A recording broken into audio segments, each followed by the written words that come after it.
Buena, bienvenidos a este capítulo muy especial donde tenemos una entrevista. Así es, el Reddit de Chile Games, el Reddit de todos los gamers chilenos, trae a un invitado que está on fire. Por favor, demos la bienvenida a Samuel Iriarte. Gracias. El público se vuelve loco. Oye, un pequeño detalle nomás, para que veamos cómo funciona el periodismo en este país. Mi apellido es Uriarte. ¡Uriarte! El segundo periodista que hizo las noticias se equivocó, y el tercero le copió, y el cuarto le copió, y el quinto le copió, y de ahí de todos para abajo me dejaron como Iriarte. Para que vean lo fácil que es la desinformación hoy en día. Así que a todo el periodismo chileno, cambien esa I por una U. Samuel Uriarte, gracias. Bienvenido al podcast de Chile Games.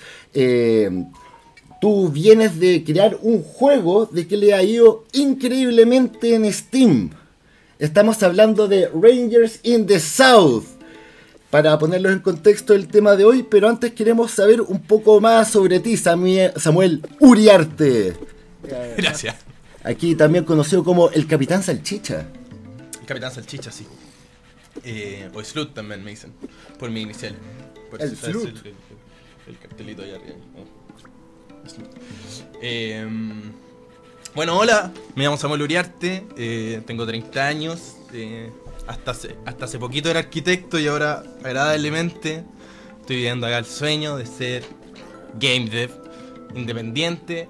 Acabo de lanzar mi primer juego en Steam, The Rangers in the South, que le ha ido sorprendentemente bien, era algo que yo no esperaba para nada. Y bueno, gran parte de ese éxito, si se le puede llamar éxito, fue gracias al Reddit de Chile Games, así que es un honor estar acá con ustedes, retribuyendo un poquitito del éxito que me han dado. Oye, muchas gracias.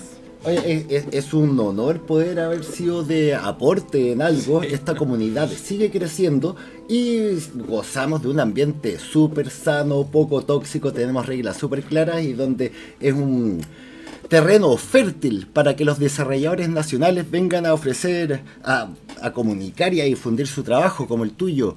Oye, y tú vienes del mundo de la arquitectura. ¿Cómo llegaste al mundo de los videojuegos desde la arquitectura? ¿Cómo fue ese camino? A ver, bueno, llevamos los juegos desde chico. Es una pasión de toda la vida. Pero, mira, fue en pandemia, ¿verdad? Yo salí de la U justo antes del estallido social.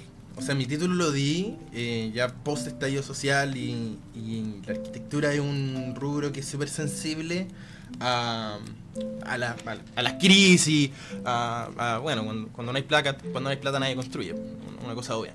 Entonces cuando yo salí de la U no pillé pega, pero ni por si acaso. No pillé pega ni por si acaso y no pillé pega en un buen rato. Y en general la arquitectura es difícil y como en general el mercado está saturado y hay poca pega, en pandemia era un infierno.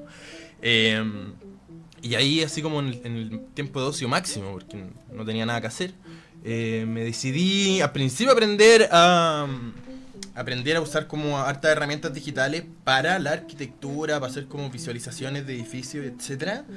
Y con el tiempo me empecé a dar cuenta que amaba programar. Y yo no sabía nada de programar, como que todo lo partí desde Google, así como programar. Y ahí de a poquito me fui decidiendo con la idea de hacer un juego.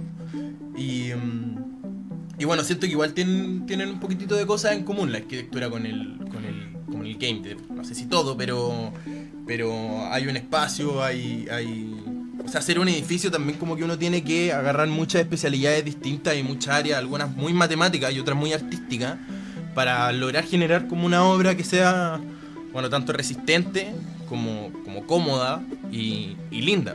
Y siento que los juegos tienen un poquitito de eso. Como por un lado tenemos un área súper ingenieril, por así decirlo, como numérica, matemática. Por el otro lado tenemos un área que tiene que ser cómodo, que digamos como todo el diseño de interfaz. Y al final tiene que ser lindo también. Un juego, creo que esas son como las tres aristas importantes. Entonces yo creo que por ahí me sirvieron quizás las herramientas que tenía como arquitecto para hacer algo parecido a un buen juego, creo. Mira, oye, qué interesante tu approach. O sea, claro, tenés que construir algo, hay elementos de la lógica, la matemática, del arte, y y descubriste esta pasión por la programación. Tú no sabías nada de programación y te metiste a un curso, te metiste a... Mira, ¿cómo te instruiste ahí? siempre he sido como se dice en buen chileno, con Putin toda la vida. Y de chico era como el amigo que armaba los servidores, por así decirlo. Así como el curso de, cabrón, vamos a armar un server de Counter y a quien sabe abrir los puertos del router y yo me las sabía. Y tuve ahí tuve servidores en mi casa corriendo, servidores de Tibia, de Moon Online, tuve un servidor de Counter, de Minecraft, tuve servidores de todos los juegos que algún minuto jugué, yo era el hoster, por así decirlo. Y entonces tenía como herramienta, había hecho mapas de Counter Strike, pero como en términos de programación y de código no sabía nada. Pero tenía facilidades para los computadores, eso creo que es importante. O sea, se me dan bien, tengo mi tarro que lo llevo armando desde creo que los 17 años que me conseguí mi primer gabinete en la basura y empecé a como comprarle cosas de poquito. Pero aún así partimos, sí, Google. O sea, yo partí todo este proyecto de hacer el juego googleando cómo hacer un videojuego. Y me mandó un artículo de WikiHow, no sé si conocen WikiHow. Esa página que tiene como ilustraciones de cómo hacer cualquier cosa. Como cómo hacer una tortilla y verse como un gallo haciendo una tortilla. Bueno, hay un artículo de cómo hacer un videojuego. Y paso por paso está diciendo como todo lo que hay que hacer. Y una de esas cosas es, bueno, aprende a programar o aprende a usar algún motor de creación de videojuegos. Y ahí, paso siguiente, Google, cómo programar y cómo usar un motor de videojuegos. Y ahí, bueno, empecé a estudiar cuáles eran los motores que más me convenían. Me decidí por un Real Engine, yo uso un Real, porque tenía en ese minuto en la arquitectura se usa mucho, sobre todo para la visualización de proyectos. Entonces dije, bueno, acá mato 2 pájaros de un tiro y aprendo a usar un Real. Pero partí desde cero y fue puro YouTube. Horas. Muchas horas. Bueno, era pandemia y no tenía nada más que hacer, así que... Sí, es que aparte estamos en una época privilegiada que el acceso a la información está ahí. Uno tiene cualquier pregunta y claro, puedes encontrar un WikiHow, un Quora, un Reddit de alguien que se hizo la misma pregunta hace 6-7 años y ahí uno va armando. Y creo que lo bueno que hicieron, bueno, y la gran jugada que hizo Epic cuando lanzó Unreal y lo lanzó gratis, era que iba a generar esto, pues iba a generar una comunidad enorme de tutoriales, de recursos, de videos, de imágenes, de un subreddit de Unreal enorme. Y creo que lo hicieron bastante bien, porque hoy en día la mayoría de los desarrolladores sabe usar, y es muy fácil aprender a usar Unreal, porque hay muchos recursos al final. Claro, pues armaron un imperio. Sí, y además de que en la época de la pandemia, ahí todos teníamos tiempo, ahí uno aprovecha de instruirse en esas cosas, bien aprovechado el tiempo. Y del Unreal, ¿cuáles fueron los siguientes obstáculos que te fuiste encontrando? ¿Qué fue lo que te siguió motivando a seguir aprendiendo las distintas aristas que es el desarrollo de un videojuego? Porque todo esto lo has armado tú solo, es un ejército de un solo hombre. Mira, creo que todos fueron dificultades y obstáculos. Y creo que eso era lo que me gustaba también. En algún minuto me sentía como resolviendo un puzzle gigante o armando un sudoku interminable. Como cada piedra que pasaba había otra piedra más grande después. Y bueno, obviamente mi primer obstáculo fue la programación. Y una vez que logré resolver la programación me encontré con el problema de los assets. Y cómo conseguimos assets integrales, por así decirlo, porque... Bueno, yo tenía algunas herramientas de ilustración, sé dibujar, en arquitectura me enseñaron lo básico, pero no sabía animar para nada. Entonces podía modelar, por ejemplo, la arquitectura del lugar, los espacios, los podía crear yo, pero no tenía ninguna idea de cómo animar o cómo modelar, por ejemplo, objetos más orgánicos. Yo sabía modelar edificios que tienden a ser muy geométricos, por así decirlo, como rectangulares y con ángulos rectos. Y no sabía modelar cosas más orgánicas como plantas, como personas. Y al final, a pesar de que hay miles y miles de assets gratis en internet que uno puede usar, lo que pasa cuando uno empieza a sacar cosas gratis de todos lados es que te empieza a generar un producto que es poco orgánico. En el sentido de que tiene poca es poco integral, tiene poca relación en sus partes, entonces tení un personaje que se ve de una forma y que no conversa con los árboles, que tampoco conversa con el pasto, que tampoco conversa con los enemigos. Claro, tiene que ser un espacio cohesionado. Claro, tiene que tener una línea artística coherente, y ese fue el segundo y mayor objetivo, porque lo de la programación era cosa de meterle, bueno, horas y horas y horas hasta aprender a programar, pero el segundo punto era realmente importante porque eran muchísimas horas de trabajo, aprender a hacer todas las cosas necesarias para lograr cohesionar todo en un producto. Y de ahí justamente que nace más o menos el Rangers, que como lo resolví finalmente fue limitando las gráficas toda a un 2D, que 2D, 3D, tiene la gracia esa, pero son puros dibujos que hice yo de árboles, porque iba a sacarle la foto a un árbol y después lo calcaba como en Photoshop y le bajaba las resoluciones. Esa era la técnica que hacía, y así hice todo de manera de poder generar un mundo coherente, pero surgió más desde como la escasez y la dificultad que tenía, que desde un producto que soñé así desde el principio, por así decirlo. Sí, a eso quería llegar, de lo soñar, porque esto no lo soñaste un principio, fuiste armando este puzzle. Y Rangers in the South fue... ¿Cómo nació esta idea? ¿Nació primero el nombre y después el juego? ¿O a medida que iba juntando assets y habilidades se fue formando la idea? ¿Cómo...? A ver, fueron... Bueno, ya son 5 años desde la pandemia, son 6 años desde que yo partí con esta idea de hacer un juego. Y fui desechando varios proyectos en el principio. Cuando empecé a programar en la pandemia, armé un equipo súper grande porque, bueno, estaba todo el mundo aburrido. Entonces todos mis amigos, cuando se enteraron de que yo estaba haciendo un juego, se quisieron sumar al barco. Y cada uno con las habilidades que disponía. Algunos no disponían nada, incluso en un minuto trabajaba con nosotros un psicólogo. Y el psicólogo nos hacía como gestiones de equipo. Estábamos aburridos y queríamos hacer algo nomás. Era como mi guild gamer, por así decirlo, que estaba conmigo ahí. Y armamos varios proyectos. El Rangers es mi cuarto proyecto que trato de hacer. Los otros 3 los tuve que desechar y mandar a la basura. ¿Y esos otros proyectos eran similares a esto? ¿Fueron un camino para llegar a Rangers o fueron experimentaciones de otras cosas? El primero no, el primero era cualquier cosa, estaba aprendiendo a programar y cuando me di cuenta como que era real esto, de que en verdad podía realizar un proyecto entero, lo deseché rápidamente. Era prácticamente un menjunje de experimentaciones distintas.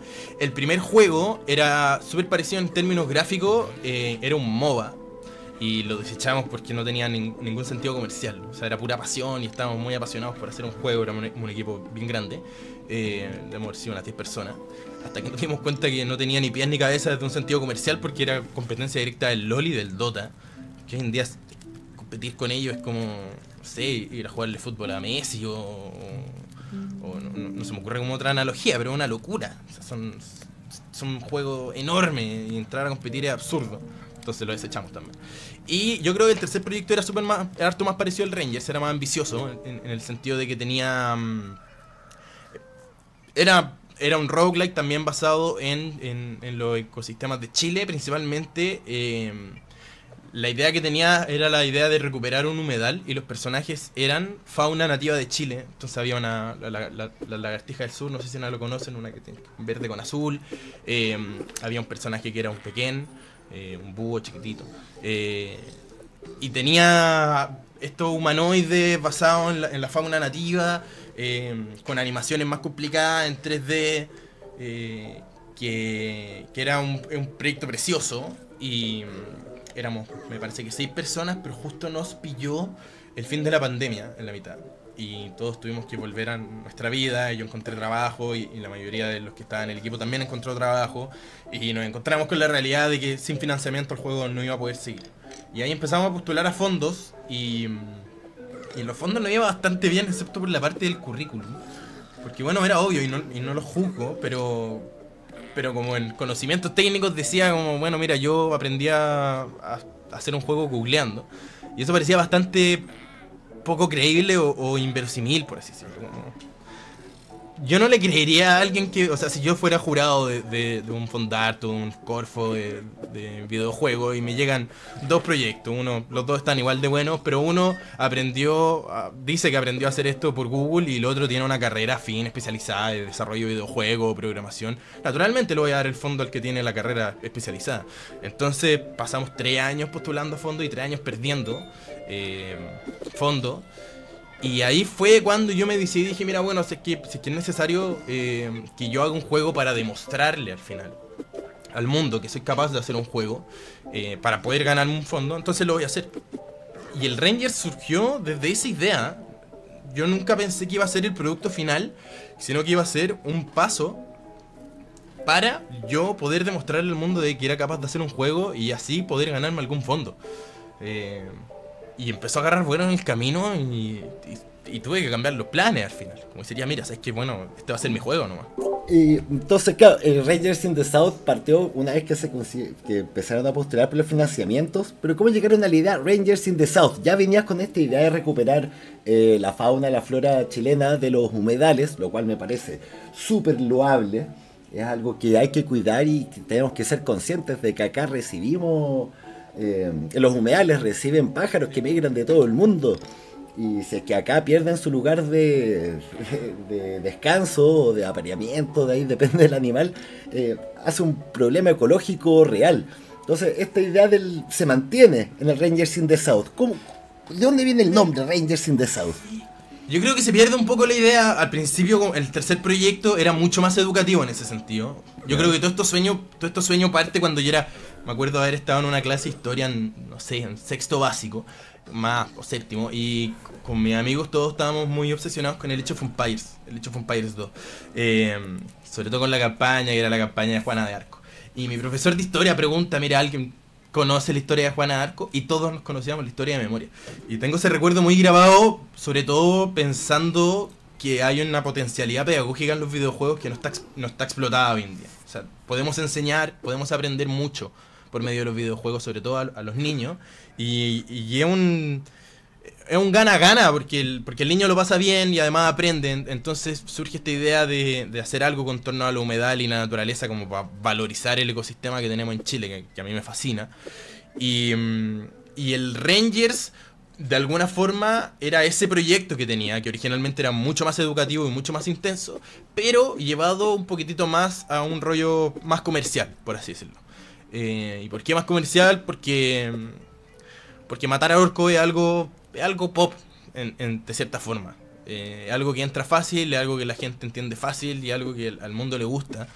Entonces, como no tenía los recursos para dibujar todos los humedales de Chile, que era harta pega, decidí decir, bueno, vámonos lo más simple. Compré un pack de assets de personaje y con eso hice el Rangers, como tratando de adaptar esta idea a lo que tenía, que era, bueno, el paisaje lo dibujé yo, pero los personajes los compré. Entonces al final lo que hice fue prácticamente agarrar el juego que tenía antes, que eran todos estos paisajes que ya había logrado dibujar, ponerle los assets que había comprado, que eran unos personajes, unos orcos y unos humanos, y el resultado fue el Rangers. ¿Por qué el nombre como tal? Porque a mí me gusta mucho Chile en general, y su paisaje, y su ecosistema. Y Tolkien también, el autor del Señor de los Anillos. Siempre he pensado que hay una conexión en lo que describe estos paisajes mágicos, estos bosques llenos de elfos. Y siempre que estoy perdido en algún bosque en el sur me imagino como si que esa escena estuviera ocurriendo. Sobre todo en mi infancia, que iba mucho al sur y me imaginaba y jugaba que yo era un guerrero de Gondor persiguiendo a los orcos en un bosque, no sé dónde. Entonces, esa fue la emoción que quise tratar de dejar en el juego. El Rangers, la parte del Ranger, es una inspiración directa de Tolkien, que habla de los guardabosques, los Rangers del norte, The Rangers in the North. Pero claro, Tolkien era del hemisferio norte, entonces bueno, The Rangers in the South. Vamos a hacerle el giro latinoamericano a este paisaje y vamos a expropiar un poquitito de la obra. Y un poco el sueño de mi infancia era ese, ser un guardabosque, que es la palabra la traducción literal. Un guardabosque que protege los bosques chilenos de los orcos y de los invasores malvados de Sauron. Bueno, todas las grandes obras se tienen que nutrir de grandes fuentes culturales y Tolkien y los roguelikes van de la mano. Aparte Sí. que esta fantasía de Aragorn cuando era Trancos, pero en el sur. Claro, eso era mi infancia. Era, sí, jugar a ser trancos corriendo en los bosques del sur. Y eso es lo que quise plasmar también. Sí, yo creo que algo bien transversal a todos los chilenos. El sur de Chile es un lugar mágico, donde la gente es simpática, la comida es rica, tenemos deliciosos mariscos, tenemos bosques milenarios y tú estás trayendo todo esto recordándonos que lo tenemos aquí al lado, que podemos disfrutarlo. Hay una mezcla muy interesante entre 3D y 2D. Ahora estabas explicando que, claro, los assets, estos tú te los compraste, que es un estilo medio Final Fantasy VI, un poco Chrono Trigger, época 16-bit. Sí, absolutamente. Absolutamente, esos assets los compré y lo mezclé con toda la flora y la fauna y las texturas que yo ya había dibujado y que llevaba un buen año calcando del paisaje, porque quedaba bien, porque yo originalmente había dibujado los árboles en 16-bit. Entonces el personaje del Final Fantasy queda tremendo y bueno. O sea, se veía coherente y ahí resolvía el problema que hablamos antes. Y que se sentía un juego integral, por así decirlo. Nada resaltaba mucho más que otra cosa para decir esto no va acá, sino que se generaba una cohesión entre todos los elementos del juego que te hacía sumergirte de cierta forma en este ideario imaginario que era como ser un Trancos corriendo en el sur de Chile con gráfica de Final Fantasy, que era mi juego favorito de chico. Entonces de cierta forma era plasmar todo lo que quería en mi infancia en un videojuego. De manera, ahora lo veo así y me hace mucho sentido. En su segundo no lo estaba pensando tan conscientemente. Sí, está esta frase, uno siempre volvió al lugar donde fuimos felices. Uno siempre vuelve a los viejos sitios donde amó la vida. Eso. Sí, Esa no. misma, sí. Y ya, y estás armando esto, te conseguiste los assets, pescaste los pedazos anteriores del juego anterior. ¿Y cómo fue llegar a Steam? O sea, decir, ya sabes que vamos a esto a publicarlo. Lo vamos a poner encima, vamos a hacer algo de difusión justo antes del momento de darte cuenta de que le habías pegado el palo al gato. ¿Cómo fue esos momentos anteriores? Bueno, en algún minuto yo cuando ya estaba decidido a terminar el juego, me faltaba toda la música. Entonces llamé a mi antiguo colega de la música y le dije, mira, yo estoy decidido a que voy a terminar esto, ya sea por realización personal o por proyecto a largo plazo. Yo voy a hacer un juego en esta vida y lo voy a terminar. Así que si nos va bien, bueno, te pago todo lo que te pueda pagar. Si nos va mal, nos vamos a perder los dos juntos. Y por suerte creyó en mí y estuvimos con Tomás, que se llama, que es el compositor, súper nerviosos pensando ya, mira, es que yo creo que vamos a llegar a vender 1000 copias. Cuando llegamos a los 1000 wishlist, o sea, a los 1000 deseados, fue una celebración porque significaba que íbamos a recuperar todo lo que habíamos invertido en el juego, que eran como 2 millones de pesos, una cosa así. Era harta plata, habíamos invertido harta plata. Entonces llegamos a los 1000 wishlists, hicimos una celebración y logramos hacer un juego, y no solo logramos hacer un juego, sino que logramos hacer un juego rentable. Y eso era un éxito, un profundo éxito. Pero, más allá de eso, no teníamos ninguna estructura pensada para el éxito que se nos vino después. Y en el camino, cuando empezaron a subir las wishlists, hicimos un Steam Next Fest, que es el festival de Steam donde se muestran los demos que se vienen y que es como el principal escenario para que los desarrolladores indie se muestren, que antes era el Steam... le cambiaron el nombre, antes era Steam Green, creo, no me acuerdo bien. Ahí conseguimos también muchos wishlists, o sea, ahí empezó a despegar un poquitito. Y después de eso vinieron las publicaciones en los subreddits de Chile. De Chile y de Chile Games. Y al final Steam funciona... Es un algoritmo bien pensado y a Steam lo que le interesa es vender. A Valve le interesa vender. Y si es que tú logras demostrarle a este algoritmo que tienes potencialidad de venta, ellos se van a encargar de que vendas. O sea, en Steam se lanzan creo que 80 juegos a la semana, promedio. A ellos les conviene. Claro, a ellos les conviene, ellos quieren vender. No están ni ahí con el arte o con que sea chileno, latinoamericano, con los paisajes de Chile. No les interesa. A ellos les interesa la plata. Y de estos 80 juegos, ven el promedio y al final ellos tienen métricas de cuánto rato pasa el mouse encima de la carátula, o cuánto rato la gente está mirando la tienda de Steam, cuántos seguidores tiene, cuántos wishlists tiene, y en base a eso pueden predeterminar de cierta forma qué juego tiene potencialidad de venta y qué juego no. Y creo que en el minuto en que lanzamos mi publicación en Chile Games y en Chile, se generó mucho flujo en la página de Steam. Mucha gente fue a ver el juego, comentó, le dio follow, empezaron a generar wishlist. Y eso le demostró al algoritmo que había potencialidad de venta. Y ahí fue cuando Steam nos empezó a promocionar. Y en ese minuto Steam nos empezó a mostrar como juegos sugeridos próximos a lanzar. Y la cosa empezó a despegar bien de a poco, pero empezó a despegar porque Steam lo muestra y la gente empezó a reaccionar. Entonces se empezó como a retroalimentar este algoritmo y estas métricas, por así decirlo. Y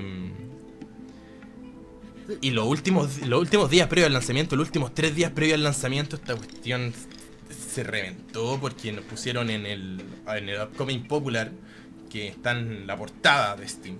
Y partimos en Chile. Creo que en Chile fueron donde apareció inicialmente que el Rangers era como un próximo lanzamiento popular. De Chile nos pasamos a Argentina, Latinoamérica, Norteamérica, Europa, Asia, y ahí nos fuimos al cielo. Y con Tomás no lo podíamos creer. O sea, se nos vino el mundo encima. Y fue un poco terrorífico el lanzamiento también.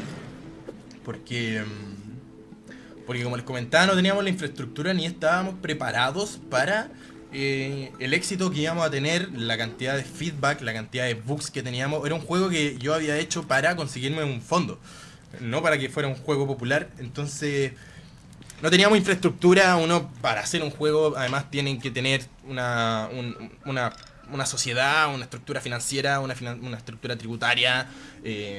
Hay asuntos legales que conversar, tiene que tener infraestructura capaz de resolver los bugs en corto plazo. Las críticas uno necesita como inteligencia emocional de cierta forma para estar en el ojo y ser criticado constantemente por algo tan íntimo como es el sueño de un videojuego que representa tu infancia, que era lo mío. Eso era el Rangers para mí. Entonces que llegara gente a atacarme violentamente, porque no sé, en internet hay de todo. O sea, fue una semana complicada, fue una semana súper complicada la semana del lanzamiento. Dormí súper poco, yo estaba trabajando además en una oficina, en horario de oficina. Entonces llegaba de la oficina a tratar de resolver los bugs, a responderle las dudas a la gente, a hablar con la prensa, a tratar de lidiar con las críticas, a hablar con abogados, porque qué iba a hacer con toda esta plata, cómo le iba a internar a Chile. Era todo un rollo gigante.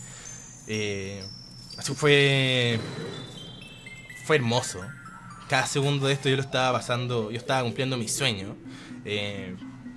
Entonces obvio que estaba súper feliz, pero al mismo tiempo también estaba súper estresado y fue difícil el lanzamiento.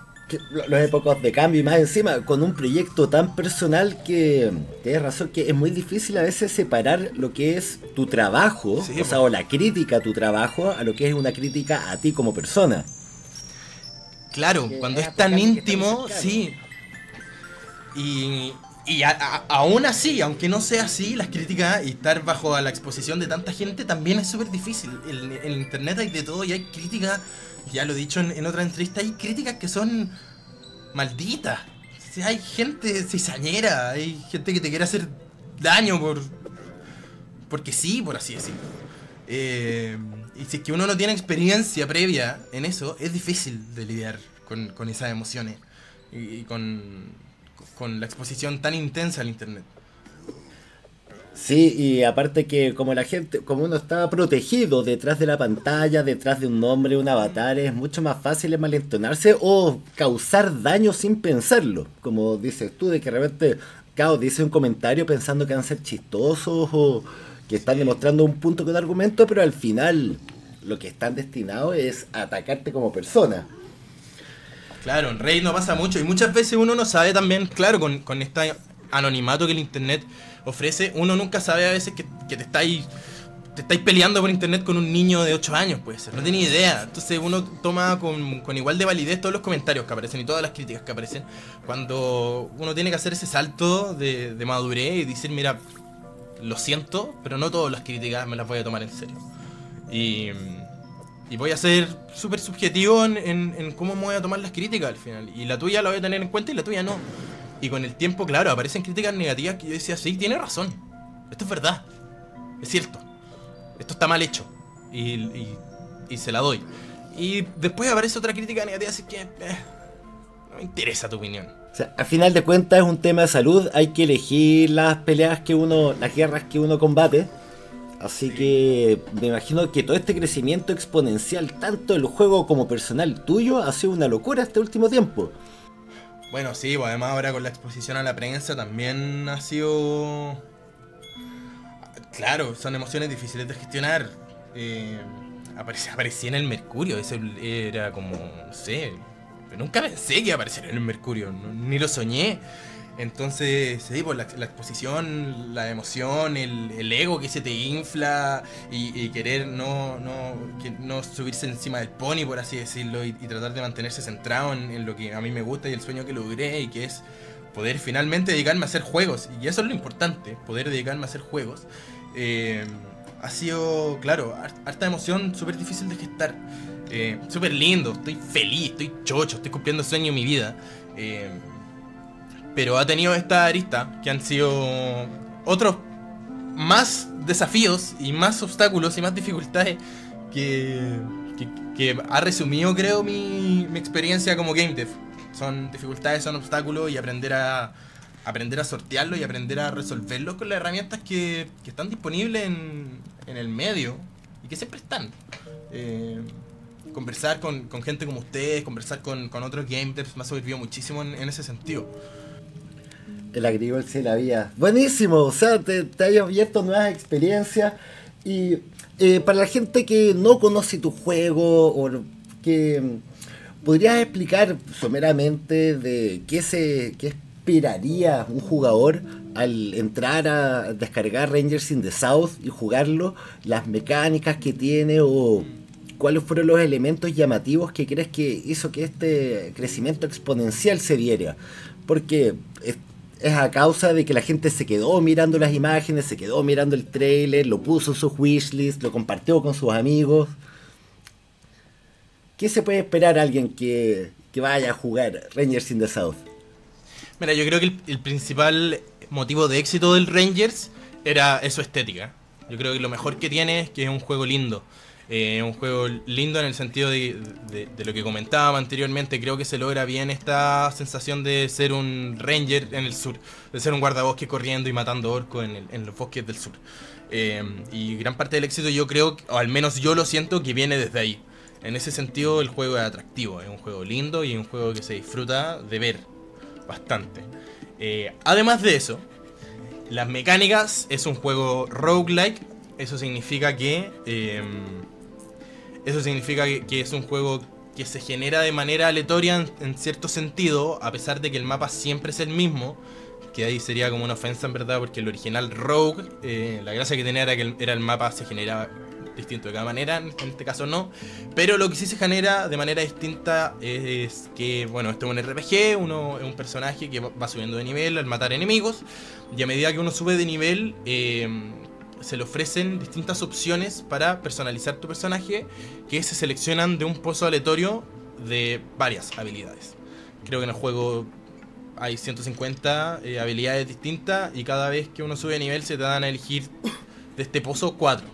Entonces cada vez que uno juega y cada personaje que uno desarrolla, vas a tener que adaptar tu estrategia a las distintas opciones que te entrega el juego. Por lo que cada experiencia va a ser distinta, a pesar de que el mapa va a ser el mismo. Dentro de, hay elementos del mapa que sí van cambiando, las posiciones de ciertas cosas sí son variables, pero se redescubre cada vez que se juega el mapa, porque lo vamos a estar jugando con un personaje que se va a configurar de una manera completamente distinta. Va a ser ya sea un guerrero, un mago, un arquero o algún híbrido entre esas dos.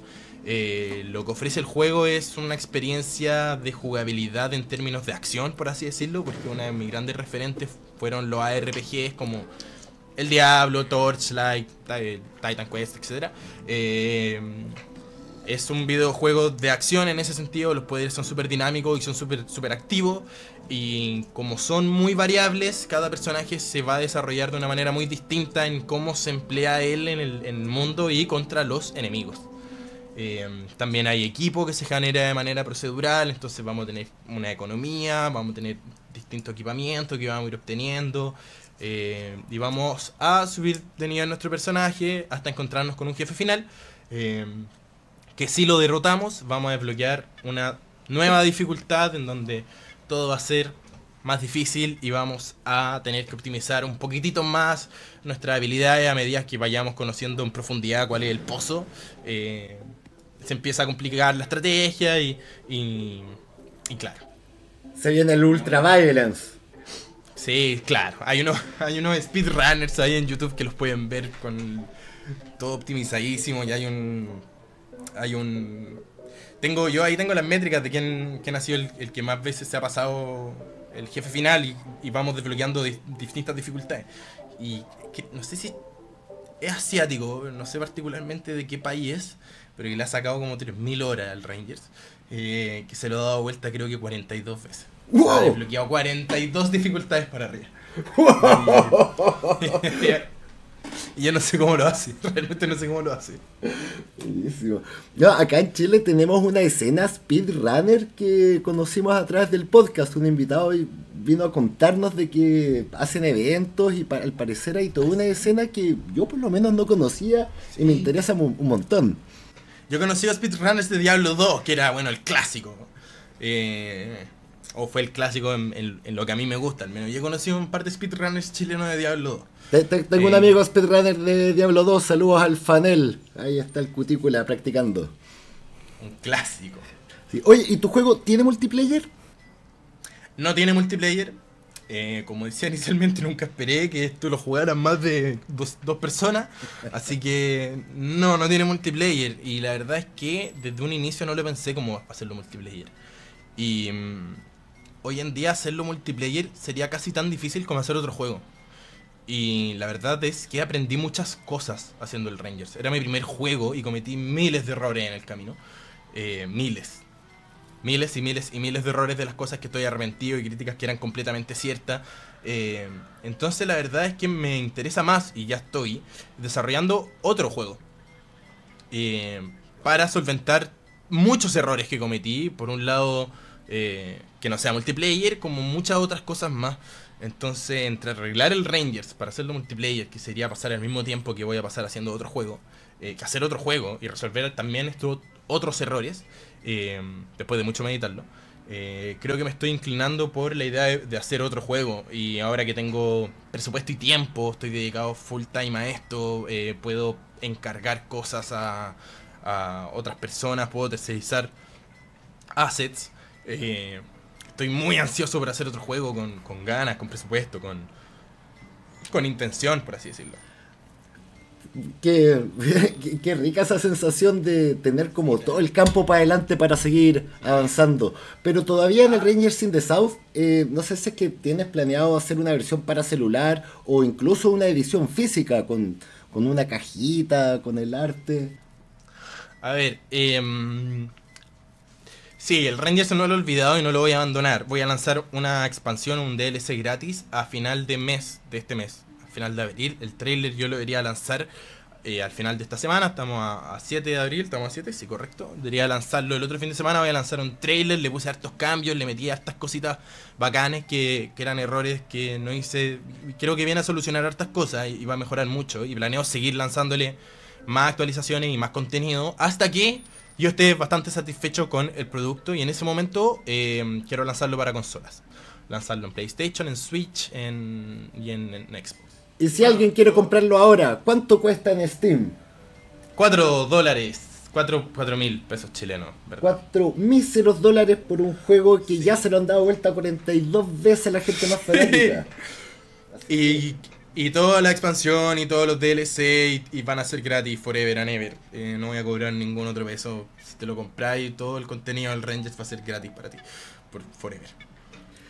Oye, y si es que nuestra comunidad, que yo sé que hay mucha gente que quiere seguir tu ejemplo, que te está escuchando con los ojos llenos de esperanza diciendo, yo quiero que me pase lo mismo.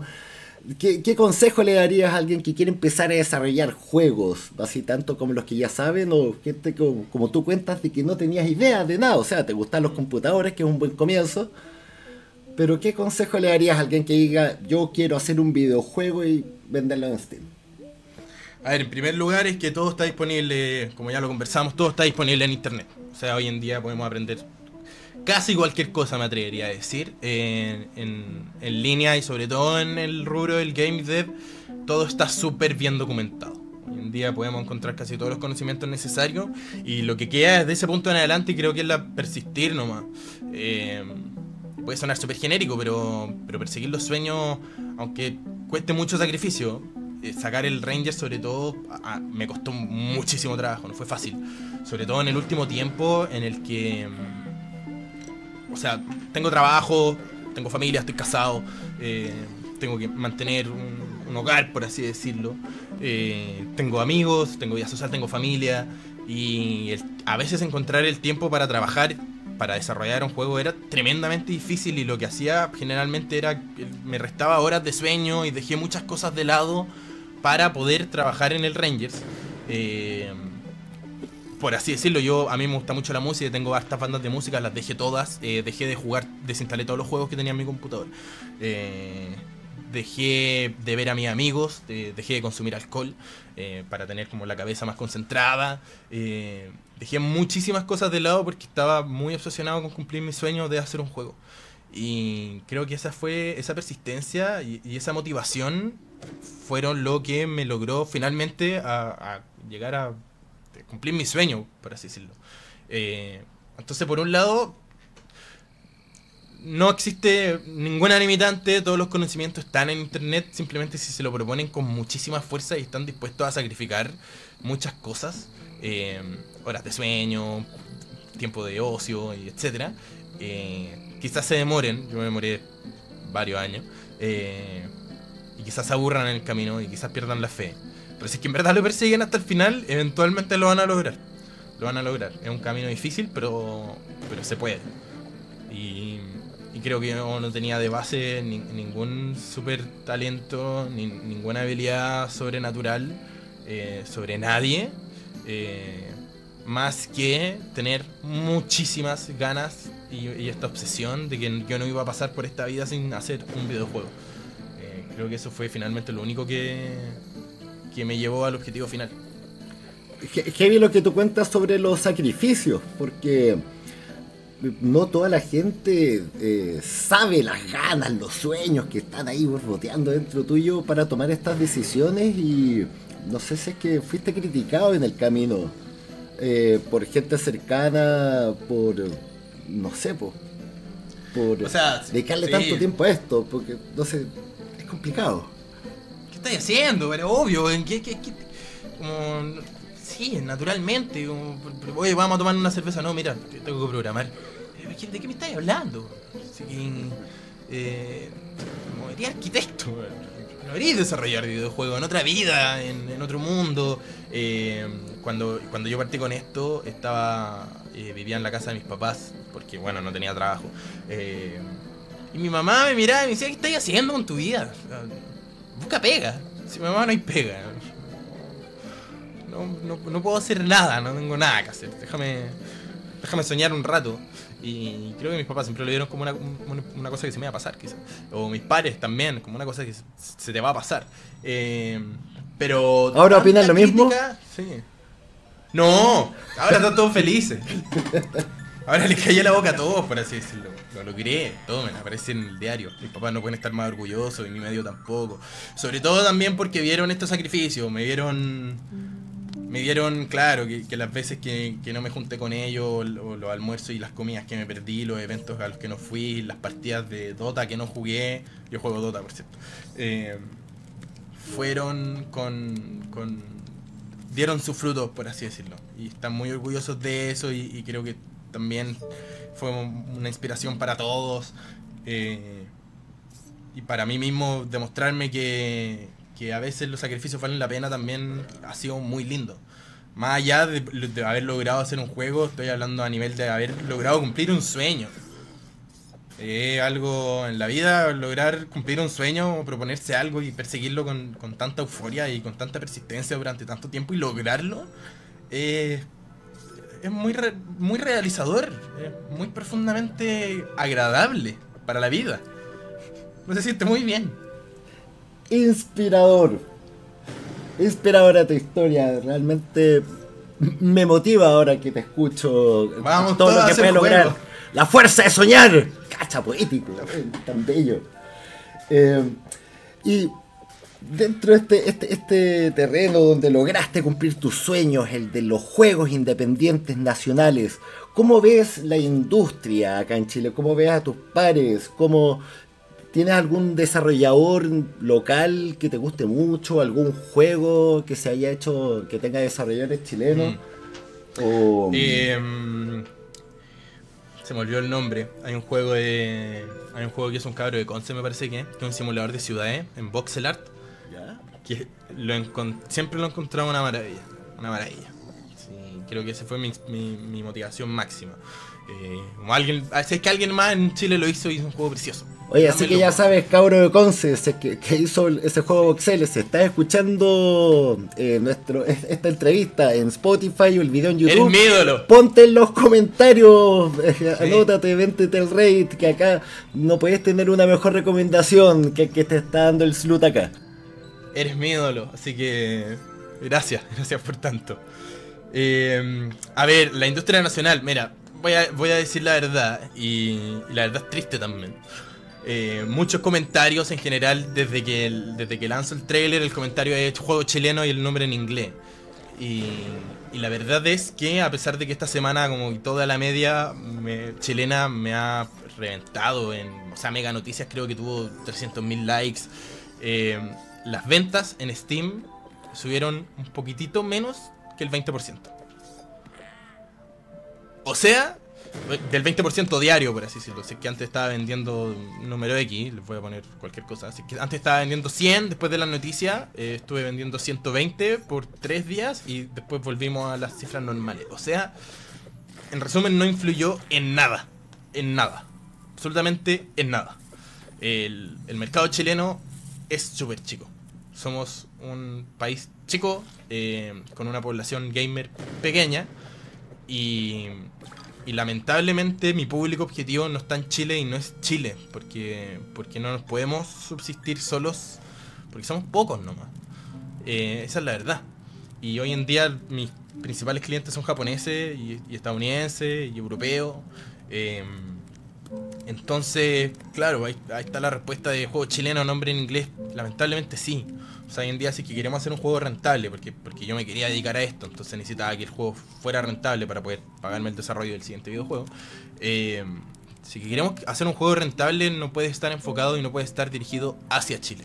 Puede estar inspirado en Chile, puede hablar de Chile, pero no puede estar dirigido hacia Chile, porque somos un mercado demasiado chico para autosostener, para sostenernos, para hacerlo rentable a manera local.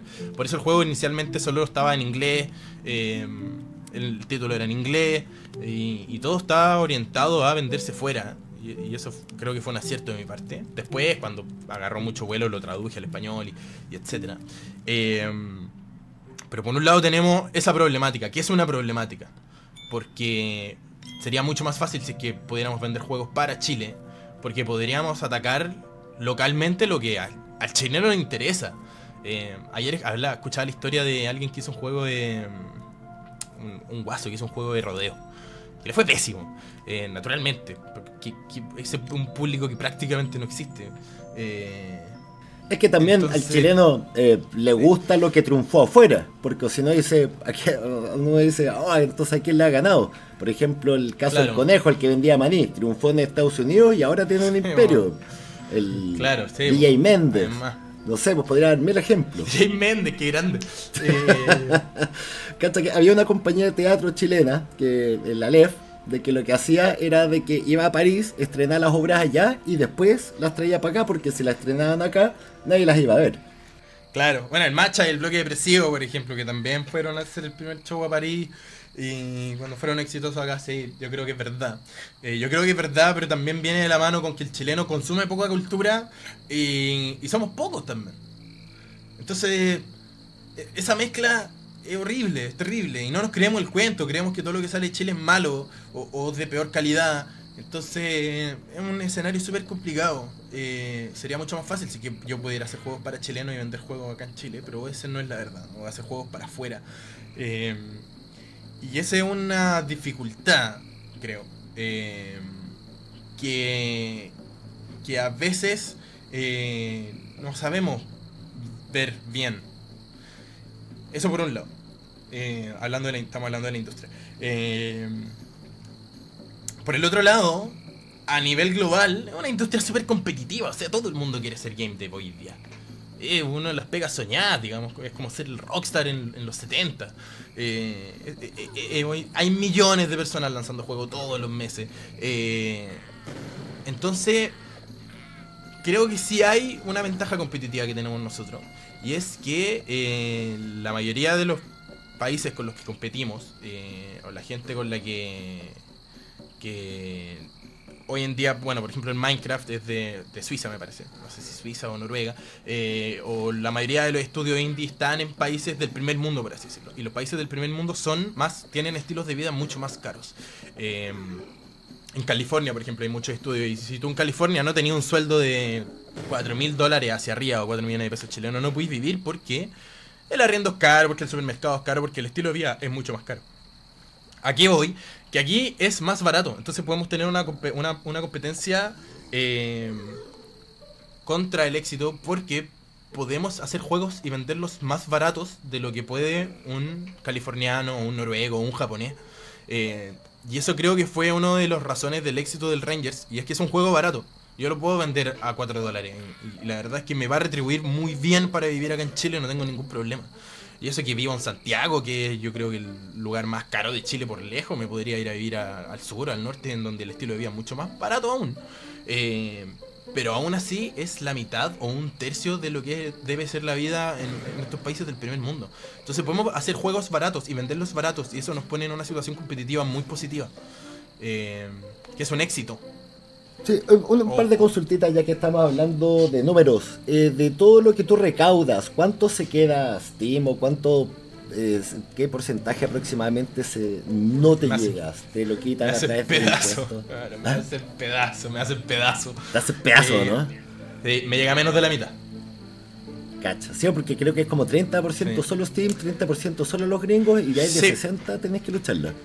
Ahí, o sea, eso es de base. Steam se queda al 30%, de ese 30% los gringos se quedan con otro 30%, que ya es 51%. Ahora, después de eso, uno se tiene que traer la plata para acá, y en la transferencia interbancaria te aforran otro fuerte más, y la plata llega en dólares, y para convertirla te aforran otro por ciento más. Y ahí, en ese trazo ya se te fue como un 55%. Cuando llueve todos se mojan. Oye, es espantoso el machetazo que pegan. Sí, ahí de partida es 55%. Y ahí, bueno, ahí depende de lo que hablamos antes. O sea, cuánto invertiste, y si es que tenía un contador, si es que tenía un abogado que sepan armarte una estructura. Porque si no, después de eso empezamos a pagar impuestos acá en Chile. Que se viene. Dicen que ya están arreglando las leyes. Entonces, bueno, ahí claro, si es que uno tiene buena asesoría tributaria y buena asesoría legal, cosa que yo no tenía porque nunca pensé que los juegos le iban a jugar más de 2 personas.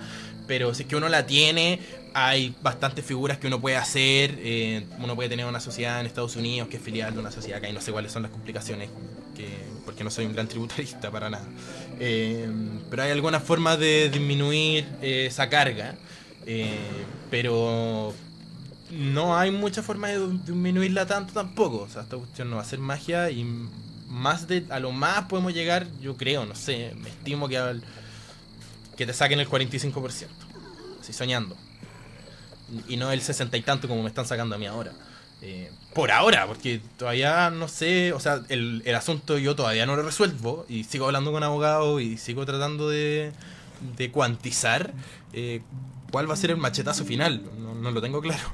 Durísimo, y sobre todo cuando estábamos hablando de cifras tan grandes. Sí, bueno. Algo que quedó dando bote, tú habías dicho de que habían invertido 2 palos a los chilenos en hacer el juego, cualquier cosa que eso ya se retribuyó. Pero ¿en qué consistieron esos gastos? ¿Qué fue lo que más gastaste? Porque solamente los assets no creo que hayan sido muy caros. ¿En qué se gasta la plata para poder desarrollar un videojuego como se debe? O sea, bueno, digamos que yo no me pagué ningún sueldo y todo la gran mayoría del juego fue desarrollado de manera gratis, por así decirlo. Esa plata fue en música, que era el mínimo que yo le prometía a Tomás de pagarle, porque bueno, mira, sígueme en este proyecto y él es también como yo, o sea, está casado, tiene que mantener una familia, es profesor de música en un colegio, y le tenía que dedicar como horas, sacrificar horas de sueño, y le dije, mira, si es que nos va mal, yo voy a poner como plata de mis ahorros para pagarte un mínimo, que eran, ya no me acuerdo, ponte tú que 1 millón, una cosa así. O sea, si es que nos va pésimo, yo voy a sacar de mi ahorro esa plata y te lo voy a pasar a ti. Y el resto lo invertimos en publicidad. En una campaña de marketing enana, o sea, con 1 millón o menos, creo que fueron 700 lucas, ponte tú. Uno no hace maravillas, aunque puede sonar mucha plata, es súper poco cuando estamos hablando de términos de la masa que necesitamos para mover un videojuego. O sea, imagínate la cantidad de plata que le debe meter Activision a un lanzamiento de un Call of Duty, deben ser pero miles de millones de dólares en publicidad. Entonces, con las 700 lucas que le metimos no hacíamos mucho la diferencia, pero sí sumó un poquitito, creo, para seducir un poco al algoritmo de Steam. Oye, Samuel, ya estamos acercándonos a la hora de entrevista, así que antes de retirarnos quiero recordarles a toda la gente de que en el Reddit, el subreddit de Chile Games, estamos apoyando. Aquí fue donde encontró el mayor apoyo nuestro amigo el Capitán Salchicha Samuel Uriarte para poder lograr su sueño de ser desarrollador. Les comentamos también de que tenemos un Discord donde diariamente estamos buscando gente para jugar, armando juegos, estamos comentando la actualidad. Y antes de retirarnos y despedirnos, ¿qué le quieres decir a la comunidad? Te dejo el espacio para que le des un mensaje a todos los que te estén escuchando. Un último mensaje. En primer lugar, gracias. Gracias, y creo que sobre todo lo más importante es que sigamos haciendo esto.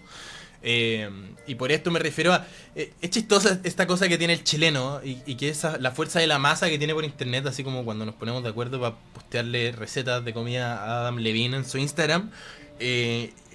Es una herramienta, esto es una herramienta y una herramienta muy potente que nos pongamos de acuerdo en apoyarnos entre nosotros, sobre todo en la industria indie que necesita ese vuelo inicial, porque es un vuelo inicial, si una vez que los algoritmos te entienden y una vez que los medios te captan ya despegaste, pero es importante que los primeros consumidores y aquellos que estemos jugando y juzgando nuestros propios juegos sean en primer lugar nosotros mismos. Entonces quiero dar las gracias por haber sido los primeros en escucharme y en darme atención, y invitarlos a que lo sigamos haciendo y sigamos jugando juegos chilenos y sigamos atentos a lo que están lanzando la gente y lo que está comentando los cabros, y si es que alguien dice que está haciendo con un game dev y que está desarrollando un juego, apoyémonos entre nosotros. Y creo que acá hay una industria y hay un mundo que está surgiendo, y me encantaría que en 20 años más hablara del boom del indie chileno, el boom de los solo game dev chilenos, y yo creo que si nos creemos todo el cuento, y si nos tomamos todo esto todos muy en serio lo que está pasando, yo creo que lo podemos lograr. Así que una invitación a todos a hacer juegos, a apoyarnos, a aprender, y a disfrutar el proceso también, porque está bien entretenido. Los juegos están choros, hoy en día las herramientas están más cerca que nunca, es cada vez más fácil hacer un juego, y eso es muy entretenido. Así que pasémoslo bien, juguemos y apoyémonos. Y muchas gracias nuevamente, porque le debo la mitad de mi éxito a ustedes. Muchísimas gracias. Así totales. que ahí escucharon. Uno, si sigue soñando, lo puede lograr. Los sueños se hacen verdad. Y los ganadores recomiendan de que te suscribas al Reddit de Chile Games, que nos apoyemos entre nosotros, dejemos ese chaqueterismo chileno y hagamos el apoyo chileno. ¡Guaso mío! Así que muchísimas gracias por compartir. Estás invitado también en el Discord de compartir con los otros desarrolladores independientes que están nutriendo día a día esta escena chilena que está creciendo, siendo tú la estrella principal últimamente. Un fuerte aplauso para Samuel Uriarte. Póngale a ese botón de like, suscríbanse y conéctense para más noticias de videojuegos en Chile Games. O algo de Claudio Palma igual. Sí, me sentía ahí motivado. Bueno.